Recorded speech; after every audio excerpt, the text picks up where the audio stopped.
Merci Thierry, merci à tout le monde. Bon, je revois beaucoup de têtes connues.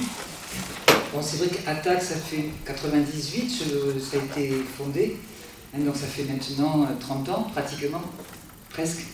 Je vais surtout traiter de comment la transition, ce qu'on appelle aujourd'hui la transition énergétique, se fonde sur un nouvel extractivisme et engendre un nouvel extractivisme qui est censé justement sauver la planète, c'est-à-dire développer les mines pour sauver la planète.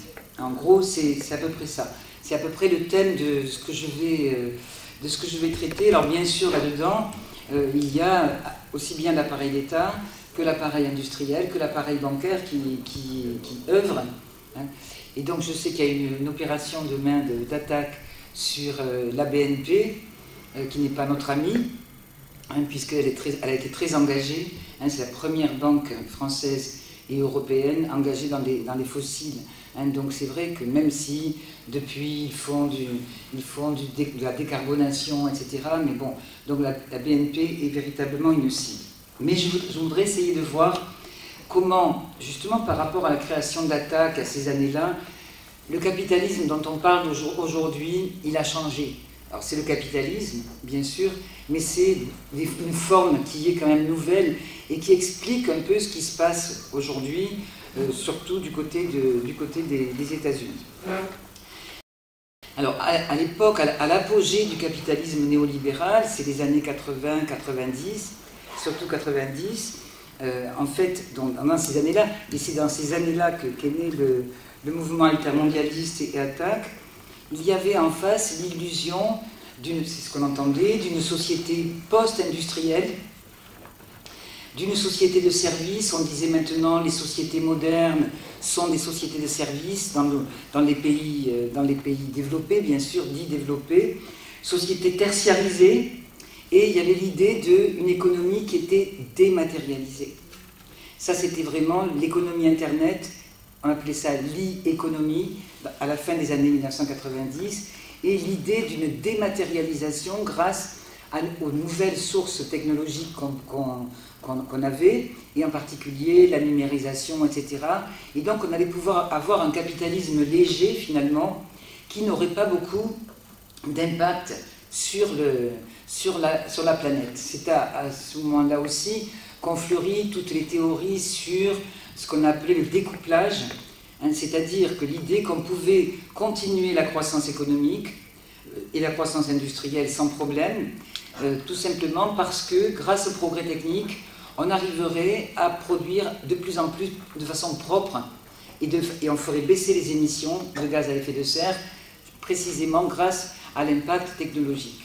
Et évidemment, ça a été la grande époque du capitalisme dit financier, des services financiers, de tout ce qu'il y avait, de ce que on a appelé aussi les bullshit jobs, des emplois qui servaient finalement à la circulation du capital, à la mondialisation bien sûr, mais à la circulation de biens qui devenaient de plus en plus légers, pensait-on. C'était l'époque du light, en gros. Et l'idée, mais qui est très prégnante dans le capitalisme depuis le départ, en fait, et ça je ne vais pas le traiter, c'est l'idée que finalement on arriverait à vaincre la matière et que finalement ce serait le règne de la liberté, qu'on aurait aboli la nécessité, qu'on serait plus pris par la matière, par les contraintes matérielles, et qu'on pourrait s'épanouir, l'esprit pourrait s'épanouir, la civilisation, etc., etc. Cette idée d'une économie dématérialisée a été très forte, et elle continue à l'être. C'est l'illusion que tout ce qui est des nouvelles technologies sont des technologies light. Alors qu'en fait, il y a une infrastructure industrielle derrière, véritablement, qui les permet. Bon, mais ça, dans les années 2000, les choses changent, au cours des années 2000. Les choses changent et on commence à prendre conscience que le capitalisme, pour continuer, il a besoin de bases matérielles. Il a besoin d'infrastructures matérielles. Il n'a pas simplement besoin d'un système financier qui est censé produire de la valeur. C'est ce qu'on nous disait, que automatiquement le système financier produisait la valeur. Les bases matérielles du capitalisme sont nécessaires et il y a un problème sur la matière. Ça commence véritablement, on le savait bien sûr, nous, mais ça commence à envahir un peu l'espace public. l'idée que peut-être bien qu'on aura un problème de matière.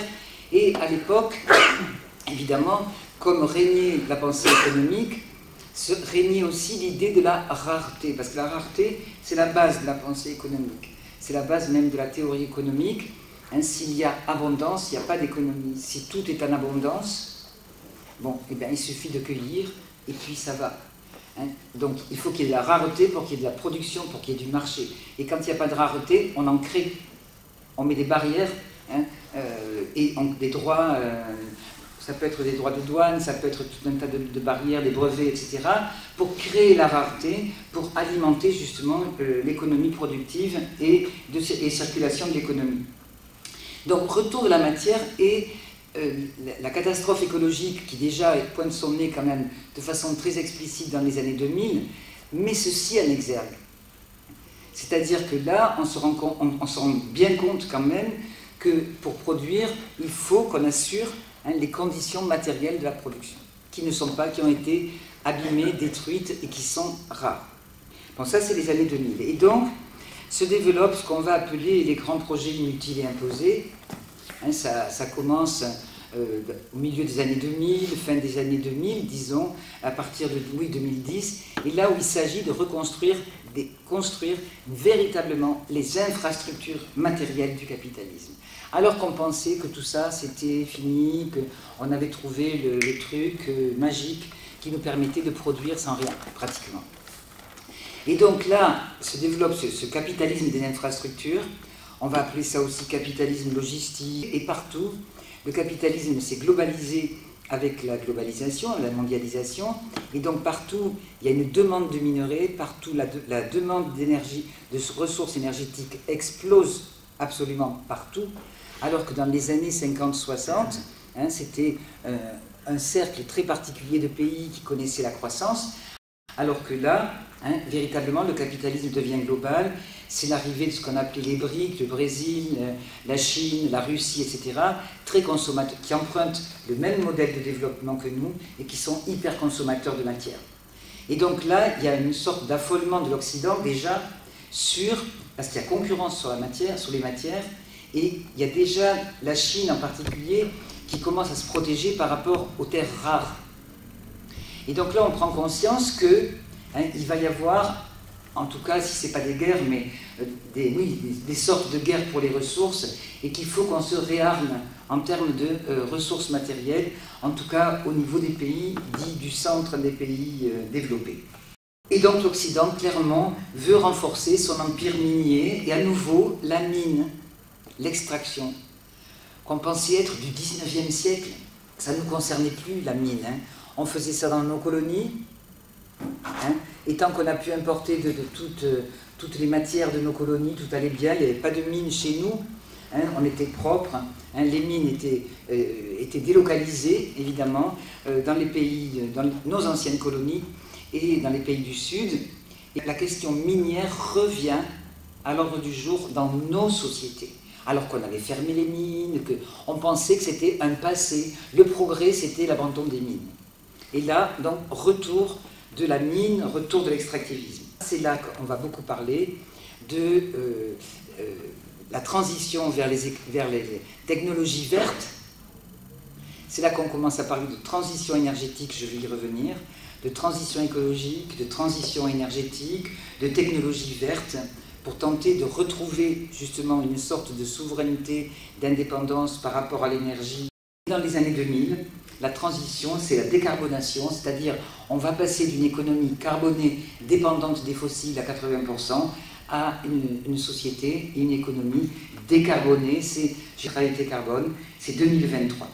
Il y a ce renouveau de la mine, c'est aussi la Banque mondiale. Il y a un rapport de la Banque mondiale en 2017 qui promeut à nouveau l'ordre minier, y compris pour les pays du centre, l'Europe, les États-Unis, l'Australie, etc., pas seulement pour nos colonies.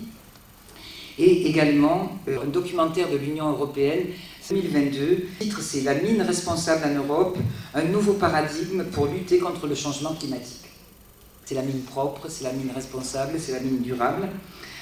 Donc toutes ces mines qu'on va avoir vont être des mines propres et justes, avec l'idée que maintenant il faut qu'on prenne notre part Dans l'extraction des minerais, on ne peut pas toujours compter sur les autres et qu'il faut qu'on prenne notre part et qu'on développe le système minier en Europe. Aujourd'hui, l'ouverture des mines, tous les grands projets miniers qu'il y a en France et en Europe, c'est pour la transition.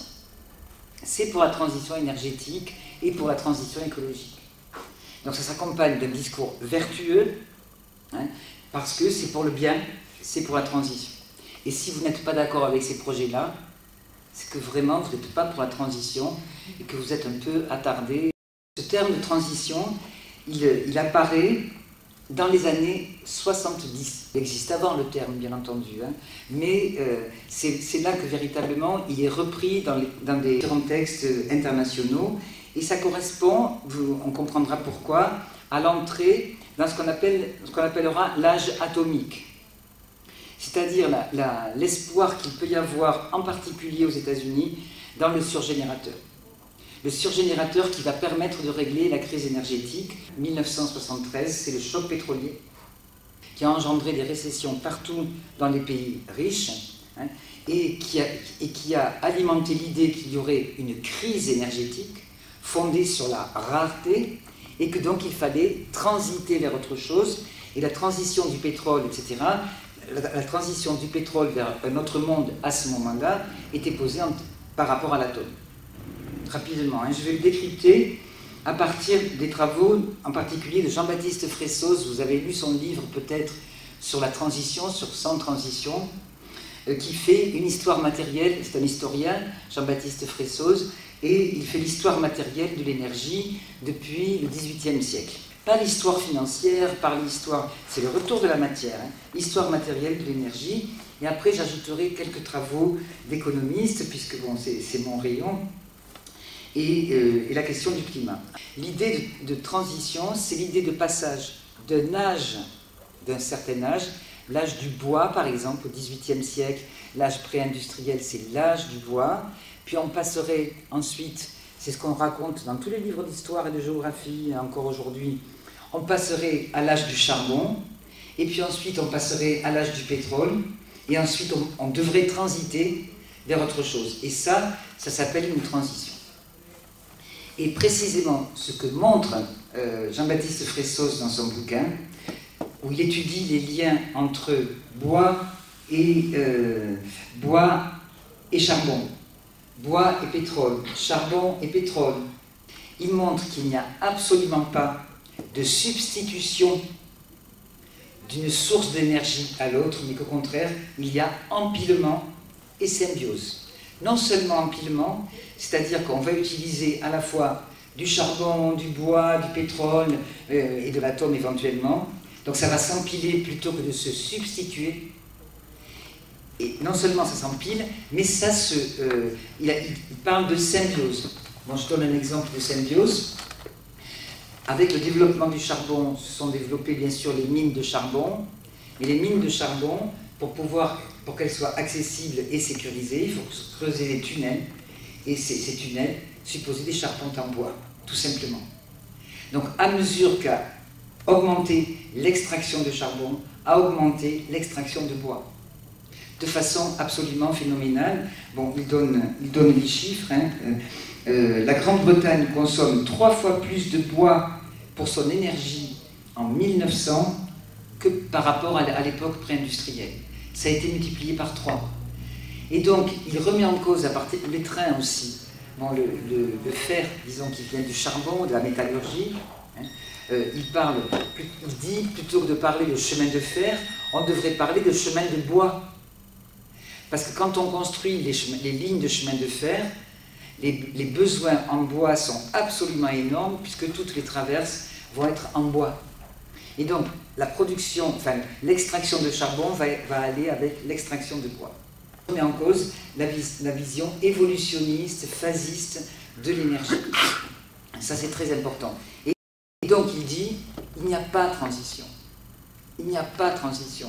Et la question qui se pose, mais comment se fait-il qu'on soit en train d'imaginer notre avenir de transition, l'avenir, à partir d'un passé qui n'a pas existé?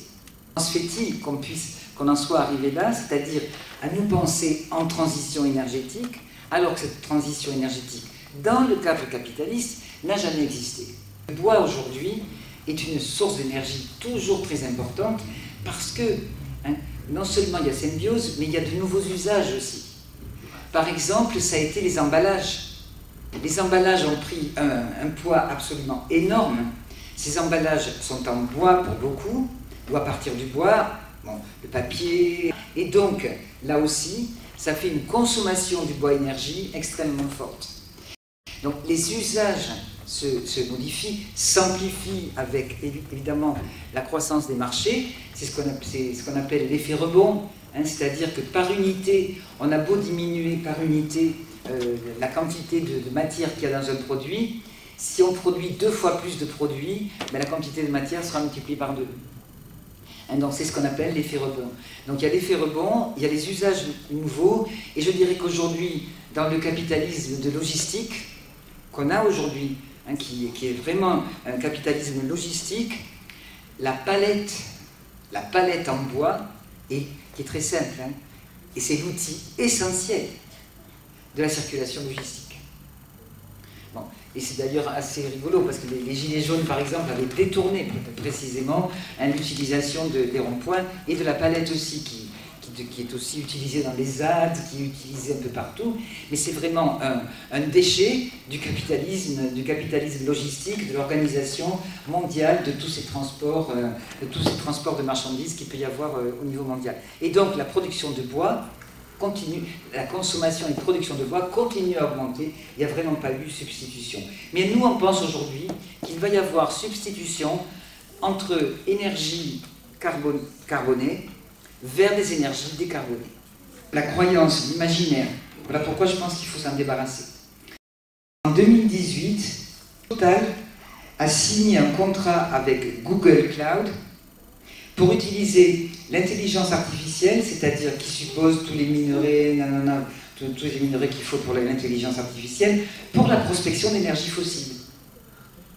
C'est-à-dire que désormais, pour prospecter les nouveaux champs d'énergie fossile, on fait ça rationnellement, etc., grâce à l'intelligence artificielle, qui elle-même est produite par tous ces minerais qui vont être extraits.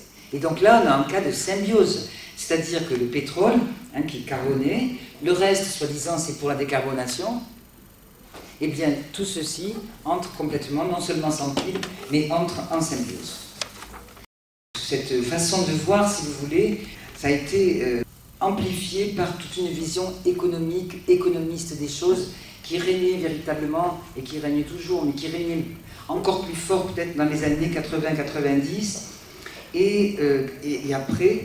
Et ce passage à une économie décarbonée nous dit qu'aujourd'hui, nous devrions atteindre la neutralité carbone, j'y reviendrai, en 2050. Pas zéro carbone en 2050, c'est la neutralité carbone. Aujourd'hui, il y a toute une économie du carbone qui s'est construite véritablement autour de cet objectif de décarboner.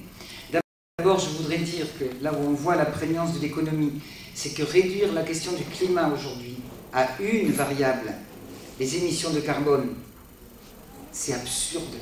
Ça permet de faire des modèles économiques où on compare le coût pour diminuer les émissions et les coûts et les bénéfices attendus, ça oui.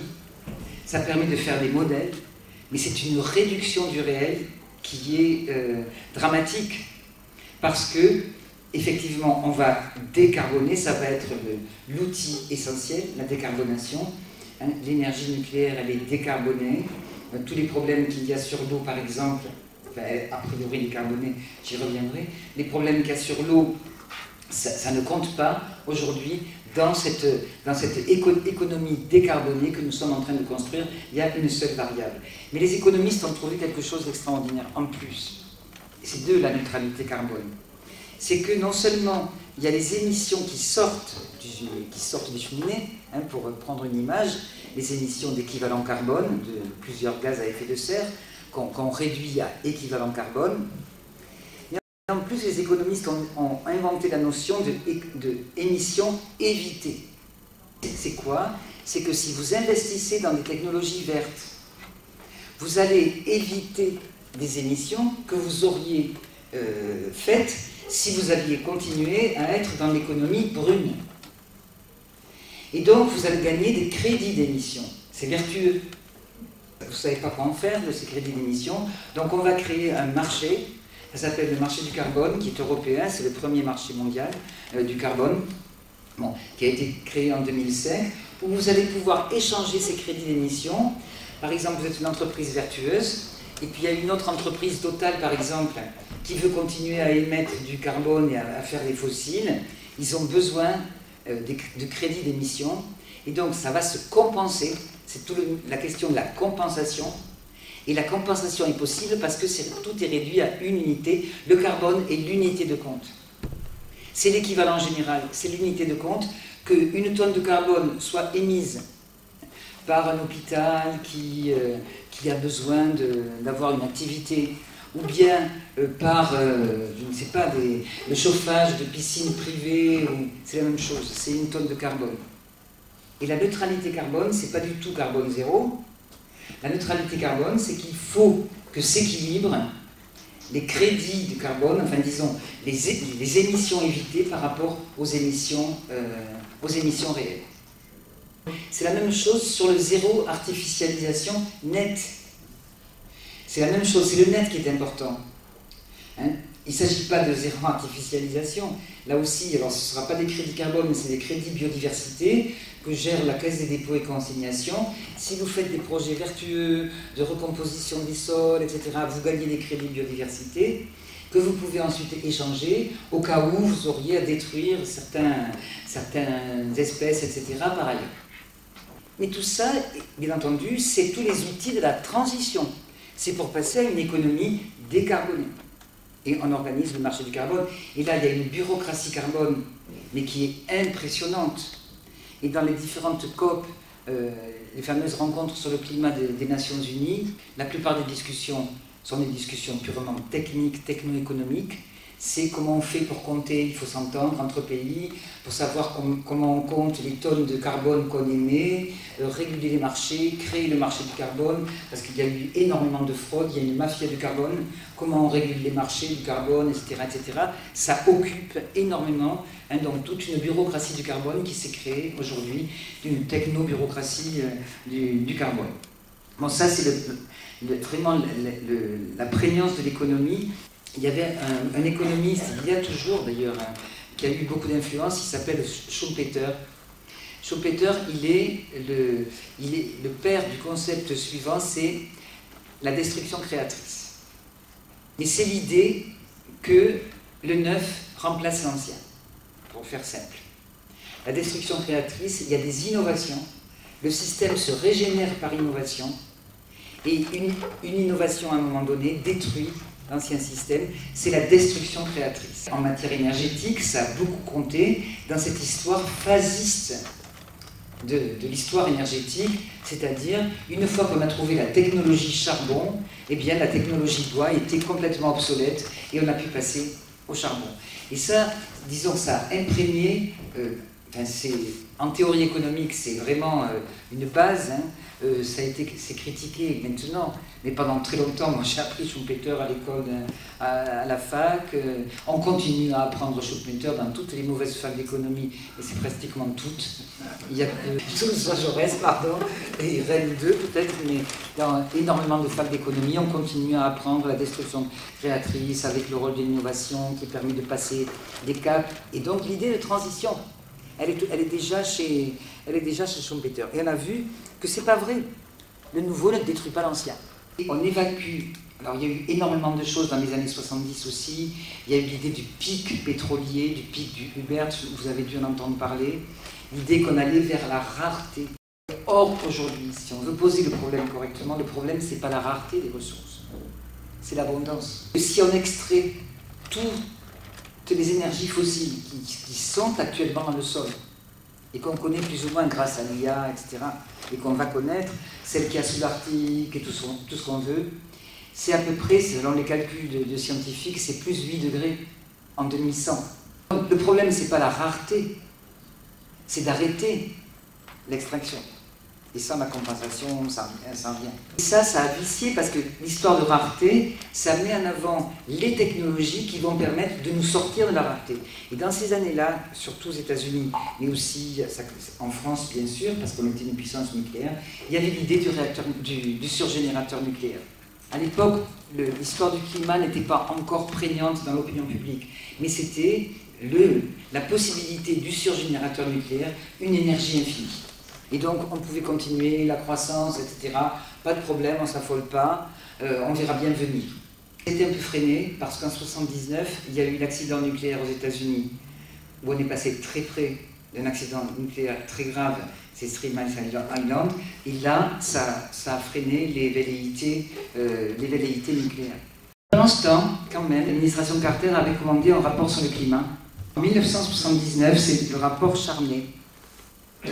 À l'époque, et c'est pareil en France pour Total d'ailleurs, les grands majors énergétiques étaient parfaitement conscients du dérèglement climatique. Tout était au cœur du savoir. La recherche chez Exxon, Christophe Bonneuil a quand même fait une recherche très impressionnante sur Total, puisqu'il a retrouvé toutes les données sur Total. Total savait d'organiser le déni. À l'époque, à les années 70, on prend la question climatique au sérieux aux États-Unis. En tout cas, Carter le prend au sérieux. Le rapport Cheney est très clair, disant qu'il faut prendre des mesures tout de suite, parce que ça nous coûtera moins cher de prendre des mesures maintenant que plus tard. Arrive un économiste, qui est très connu maintenant puisqu'il a eu le prix dit Nobel, qui est le prix de la Banque de Suède en fait, qui n'est pas du tout Nobel. Nordhaus, il a eu le prix Nobel en 2018. Sur les radios, France Inter, tout ça, c'était enfin un économiste qui s'occupe du climat, qui a le prix Nobel, c'est un bon signe pour le climat. Le Nordhaus en question, il commençait à sévir, je dirais, dans les années 70, il avait fait plusieurs articles, et précisément, il a créé un modèle économique, permettant de calculer le point optimal par rapport aux dépenses qu'on devrait faire pour limiter le réchauffement climatique, donc les investissements qu'il faudrait faire, par rapport aux bénéfices qu'on pourra en retirer. Il publie son article en 1979 où il dit que son modèle économétrique très sophistiqué sur le plan mathématique répond que l'optimum c'est 2020 pour commencer véritablement à se préoccuper de la question climatique, parce que jusque-là, jusqu'en 2020, ça coûte beaucoup plus cher, si vous voulez, de se préoccuper du climat et d'engager des investissements sur le climat par rapport aux dégâts qu'engendrerait le dérèglement climatique. Il a eu le prix Nobel pour un autre article qui sort, où il montre que le changement climatique est une opportunité. L'optimum qu'il trouve pour les tonnes de carbone qu'on émet correspond à plus 3 degrés à l'échelle 2100. C'est complètement contre l'accord de Paris, par exemple. C'est pour ça que l'accord de Paris, Trump, il peut très facilement se dire qu'il n'en a rien à faire, parce que de toute façon, même les objectifs de l'accord de Paris, aujourd'hui, ils sont presque dépassés. En 2025, il y a eu plus 1,5, qui est l'objectif de l'accord de Paris pour 2100. Et Nordhaus fait partie du groupe 3 du GIEC. Ce n'est pas le groupe des scientifiques, qui est le groupe des économistes, qui font les préconisations politiques. L'autre, un Romer, là j'ai la dent dure quand même, mais vous me pardonnerez. Il est connu surtout pour avoir écrit, ça c'était dans les années 80 à peu près, sur l'importance des cités-États, c'est-à-dire de la dérégulation du capitalisme et de la création de zones qui sont affranchies, des zones franches. Son modèle, c'est Singapour. C'est l'optimum économique qui peut être obtenu en développant, en dérégulant, et finalement en luttant contre des régulations étatiques trop fortes qui n'obéissent plus aux règles du droit des États dans lesquels ils sont. C'est par exemple Gaza, on peut racheter des villes, on peut racheter des territoires. Il nous dit, Nordhaus, on ne s'affole pas, on a le temps dans les années 70, puisqu'on peut attendre 2020, et surtout on attend parce qu'il va y avoir des avancées technologiques qui nous permettront, quand nous serons en 2020, de ne pas sacrifier la croissance et toute l'ordre industriel sur l'autel du climat. Donc on attend. C'est dans ce sens que je pense que c'est criminel. Ils ne seront jamais jugés. La transition, elle met là la transition. Elle est reprise partout, et elle est tellement reprise qu'il y a une loi sur la transition énergétique en 2015 et la loi relative à la décarbonation 2023. On va mettre en place toutes les infrastructures de la transition dans tous les domaines. Le renouveau extractiviste, il vient de là. C'est Célia Isoard qui a écrit aussi un très beau livre, en même temps à peu près, il est sorti en même temps que Jean-Baptiste Fressoz aux éditions du Seuil, la collection anciennement Anthropocène, maintenant c'est Écocène, hein, sur la ruée minière. Et c'est une ruée minière pour sauver la planète. Donc il faut quand même reprendre l'idée que l'activité minière, elle a été longtemps limitée. Elle a toujours existé, hein. Ça a existé dans la Grèce, ça a existé... bon, le fait d'extraire pour pouvoir produire un certain nombre d'outils, etc., c'est pas nouveau, c'est pas le capitalisme, hein, qui a inventé le fait d'extraire des minerais de la terre pour des usages particuliers, etc. La question, c'est la finalité. Hein, c'est pas le fait uniquement d'extraire.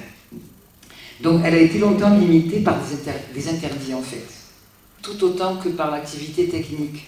Et en particulier, il y a un livre vraiment qui est vraiment très long, qui s'appelle « La mort de la nature ».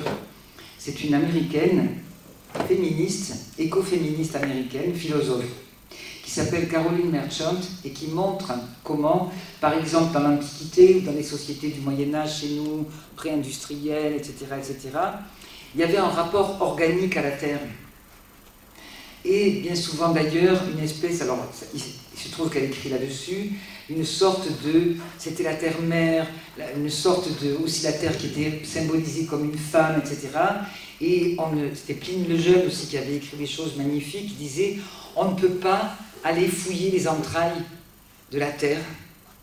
Hein, c'est un peu comme le ventre, si vous voulez. Et il y avait des sortes d'interdits culturels par rapport à l'extraction, aller fouiller dans le ventre de la terre.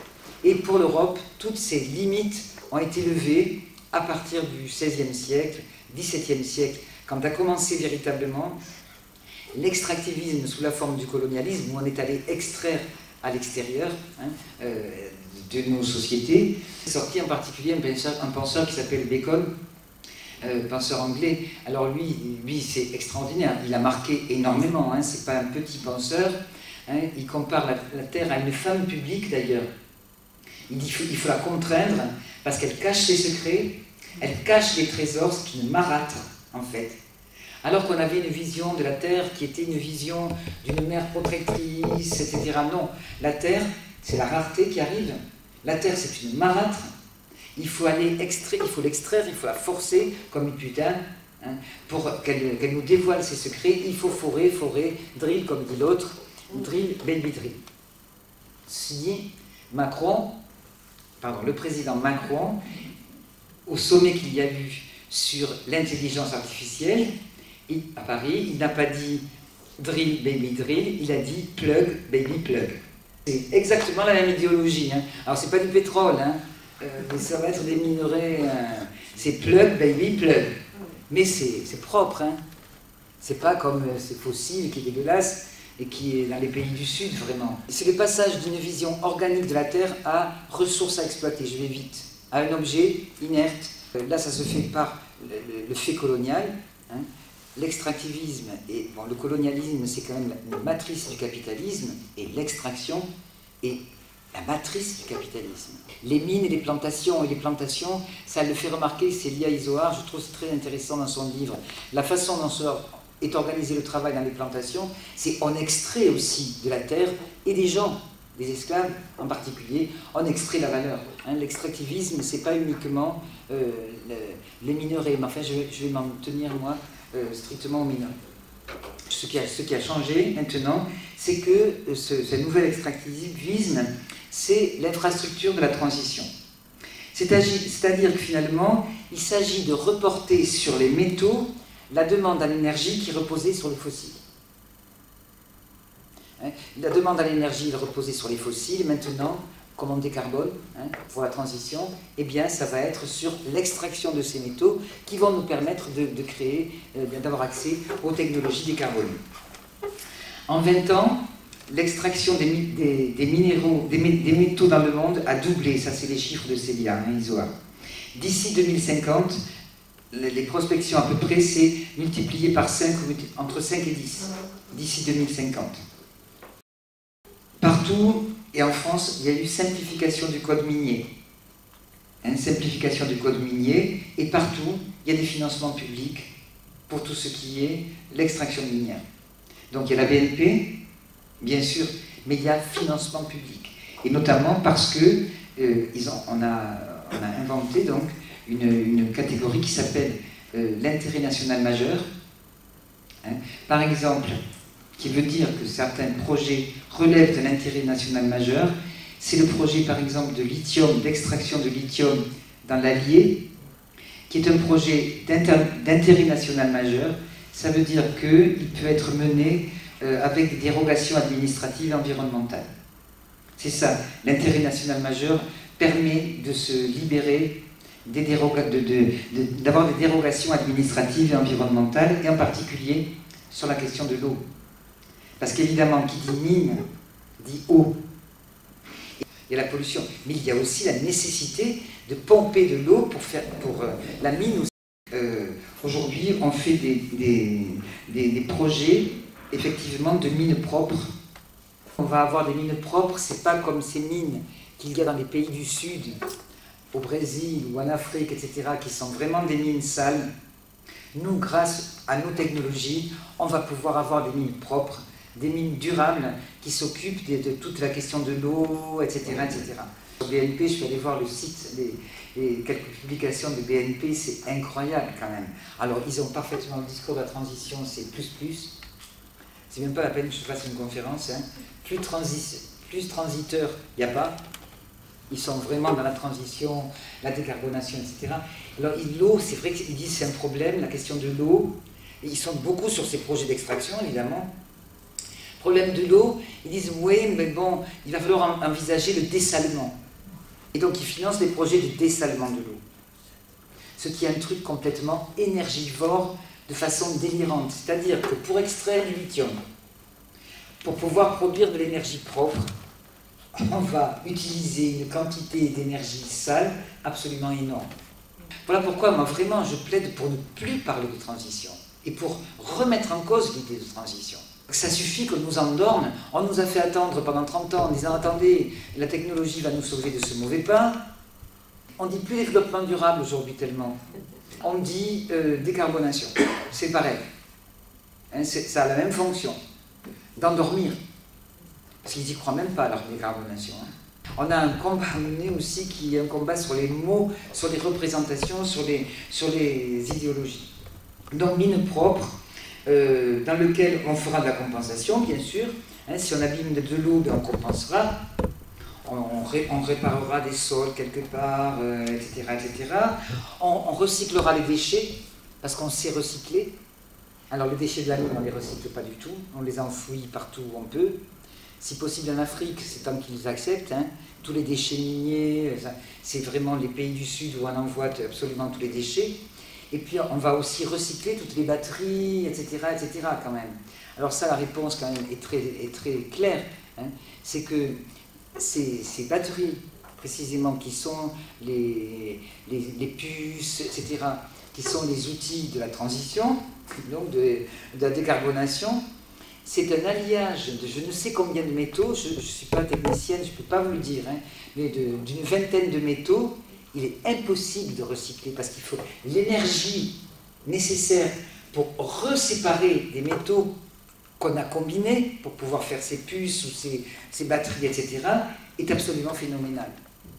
En tout cas, la qualité de la matière qui ressort du recyclage, la qualité, c'est de la matière moins bien organisée, etc., la qualité est moindre. D'ailleurs, c'est des mines qu'on appelle 4.0, c'est-à-dire qu'on va gérer rationnellement les métaux et l'eau grâce précisément à l'intelligence artificielle. Les gisements sont de plus en plus pauvres, si vous voulez. Bon, il va falloir beaucoup d'énergie, encore plus d'énergie et d'eau et de produits chimiques pour pouvoir extraire ce qu'on veut extraire. Là, on a un discours véritablement néocolonial sur ces... D'abord, on dit aux gens de l'Allier quand même que cette mine de lithium, c'est une richesse incroyable qu'ils ont sous les pieds et que ça va apporter le développement, alors qu'ils sont un peu sous-développés quand même dans l'Allier, c'est bien connu, hein, par rapport à d'autres endroits. Donc un discours vraiment néocolonial qu'on a eu sur l'autoroute A69 de façon explicite par notre présidente de région, hein, qui a quand même parlé, hein, de l'autoroute qui allait sortir les Tarnais, les Sud-Tarnais de la misère. Ils ont été contents, hein, les habitants, que ça n'a pas renforcé les pro-autoroutes, ça quand même. Bon, mais ça c'est le discours, hein, c'est des ploucs, en gros, et l'autoroute va apporter le progrès, nanana. La mine dans l'Allier va apporter le progrès à cette région reculée, enclavée, etc., etc. Mais aussi discours colonial qui consiste à dire non mais nous on va avoir des mines propres, des mines responsables, et discours très moraliste par rapport à ces pays du Sud, hein, où là ils ont des mines vraiment, c'est absolument l'horreur. Donc nous on ne va pas faire ça. Nous on va augmenter les qualités environnementales. Alors que, et vous pouvez le voir ce qui se passe aujourd'hui, c'est le contraire qui se passe. On est en train d'abaisser partout, chez nous, les contraintes environnementales, qui sont contestées, qui sont abaissées. Leurs mines propres, elles vont avec l'abaissement des contraintes environnementales et non pas la hausse des contraintes, de ces contraintes environnementales. Deuxième argument, c'est des mines justes, parce qu'il faut alors relocaliser les mines. Il y a un discours moral aussi qui dit oui d'accord, mais vous voulez des voitures électriques, mais vous ne voulez pas de mines chez vous. Donc il faut que vous acceptiez maintenant, pays européens, de faire votre part. C'est tout le discours de la Banque mondiale, de la Commission européenne, etc. C'est il faut qu'on fasse notre part maintenant. Parce qu'on a trop vécu aux dépens des autres, ce qui est vrai. Sauf que l'extraction minière, elle augmente partout. C'est pas nous qui prenons notre part et on soulage les autres, mais diminuons alors les consommations énergétiques, passons à des systèmes de sobriété. Bon. Et les voitures électriques, c'est clair que si on veut remplacer le parc automobile actuel par un parc électrique, ben c'est pas possible d'abord. Bon, voilà, tout simplement. Donc, disons-le, plutôt que de faire comme si, attendons, il y a une solution qui va arriver. Donc voilà, donc ça on entend beaucoup, la mine juste, hein, et c'est un peu immoral de lutter contre les mines, ah bon, parce que vous ne voulez pas de mine, mais vous êtes bien content d'avoir la voiture électrique.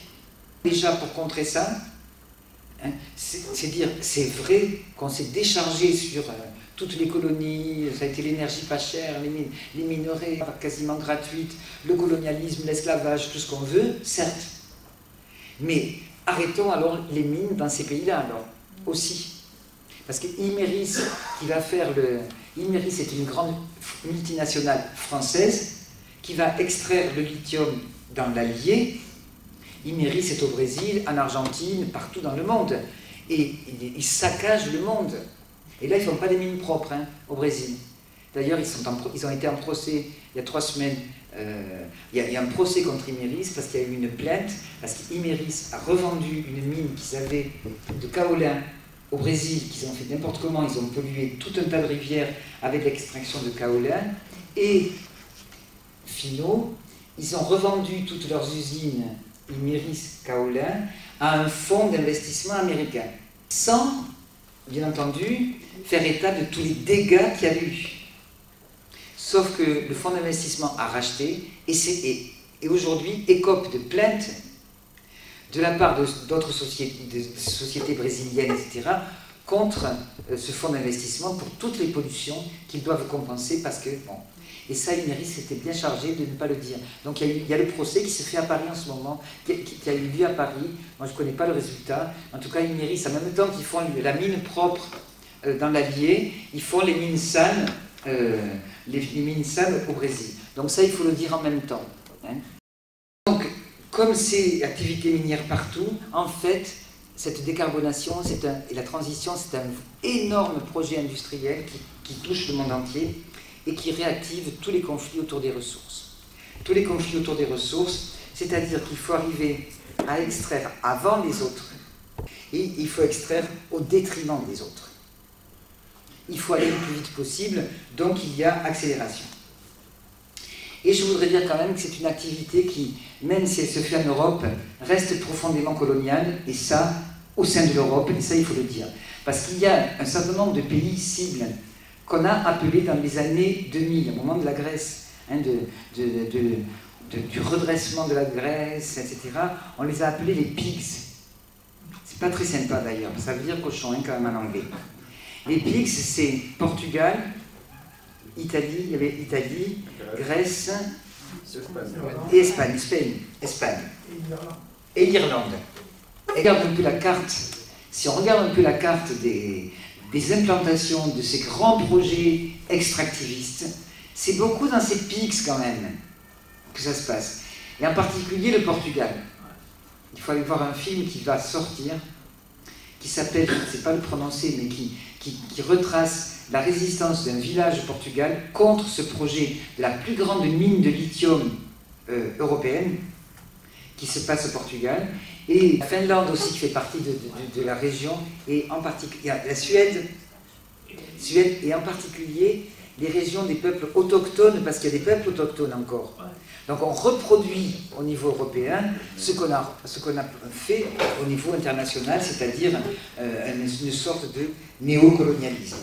C'est cette lutte contre le changement climatique, la transition, etc.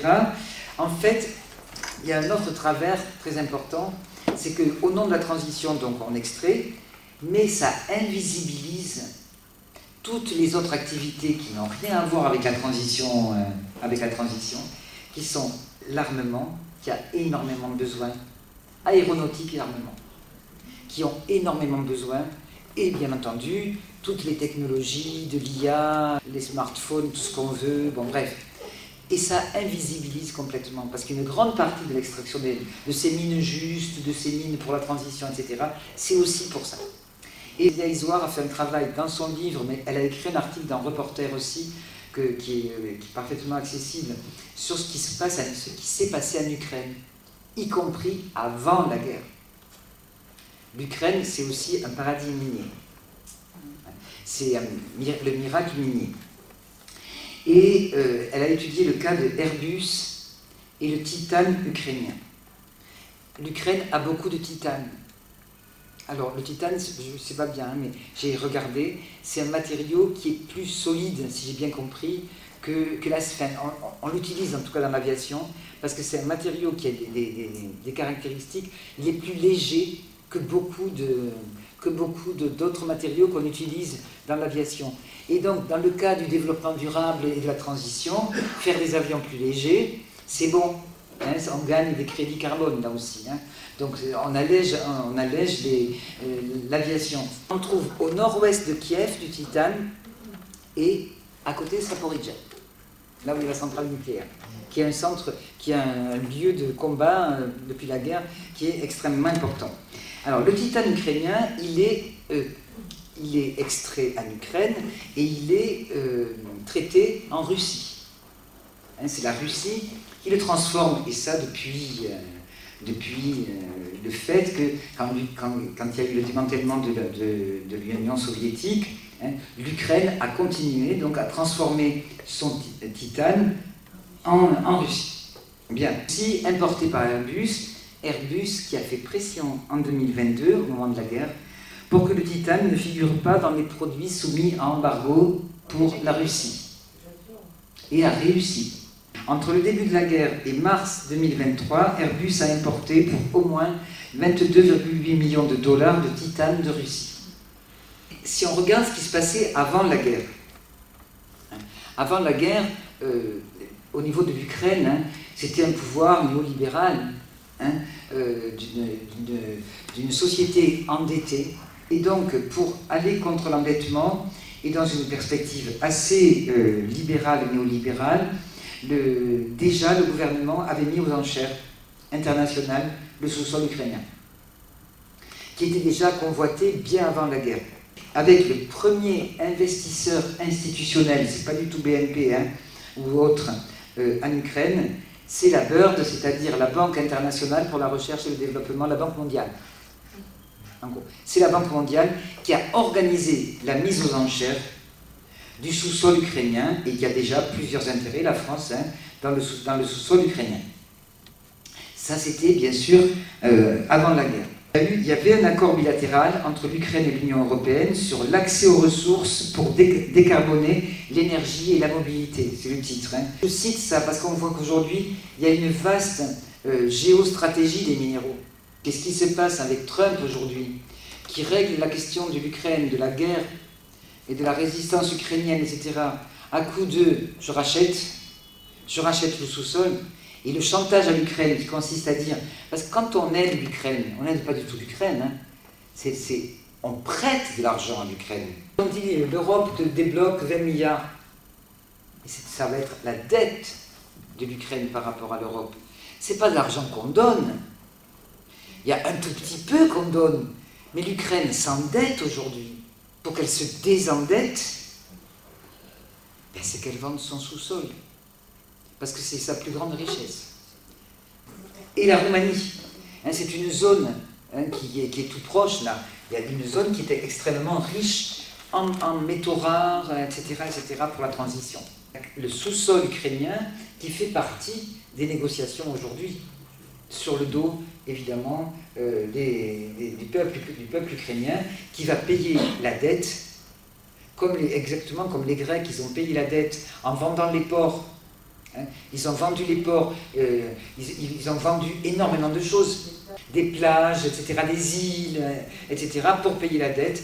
C'est un véritable paradis minier pour l'Europe, et ça va être un partage d'Ukraine entre impérialistes. Tout ceci se fait avec des subventions publiques. C'est pas un marché financier simplement, hein. C'est des subventions publiques, c'est des marchés d'État. Les actions sur les banques sont hyper importantes parce que c'est une sensibilisation, etc., etc. Et aujourd'hui, les décideurs, ce n'est pas les banques. Hein. Les décideurs, c'est les États.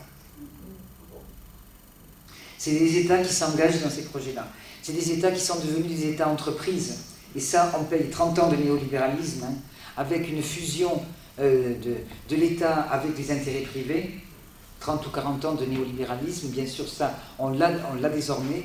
La sphère publique est colonisée par la sphère privée, ce sont des États-entreprises, des start-up nations si on veut. C'est pas que des multinationales privées, hein, c'est aussi le rôle des États qui sont là.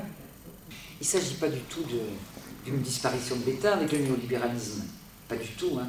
C'est l'État réduit à des fonctions régaliennes qui se renforcent, qui sont au service, effectivement, de marché, de l'entreprise, etc. Parce qu'en France aussi, on a quand même, et c'est lié à l'Union européenne, il y a le phénomène, ce qu'on appelle les gigafactories. Alors ça, ici, on est épargné dans le sud, c'est le nord, c'est les Hauts-de-France. Les gigafactories, c'est des immenses infrastructures. Et là, ça vaut le coup de regarder parce qu'on voit ce que sont les infrastructures. On voit ce que c'est, de l'infrastructure matérielle. Ce n'est pas uniquement des marchés financiers qui circulent, etc. C'est des infrastructures matérielles qui se construisent, qui sont visibles là, à l'œil nu. Ce n'est pas comme les câbles qu'il y a sous l'océan. Là, on a cru qu'ils n'existaient pas. Mais là, ça se voit. Et c'est devenir un des premiers pôles d'Europe pour la construction de batteries. C'est dans les Hauts-de-France. Et c'est financement public. Bien sûr, alors j'ai regardé, la BNP est à fond sur les gigafactories. Et alors ne finance pas obligatoirement, pas directement, mais finance des acteurs, disons. C'est pas elle qui est partie prenante directement du capital de ces gigafactories, mais elle va financer des investisseurs de ces gigafactories, qui sont catastrophes au niveau de l'eau. Catastrophe au niveau de l'eau. Alors ils l'ont fait, je pense, dans les Hauts-de-France, en espérant que là-haut c'est une zone plus humide que ici. C'est vrai que si on fait ça à Perpignan, à mon avis, ça peut poser un petit problème.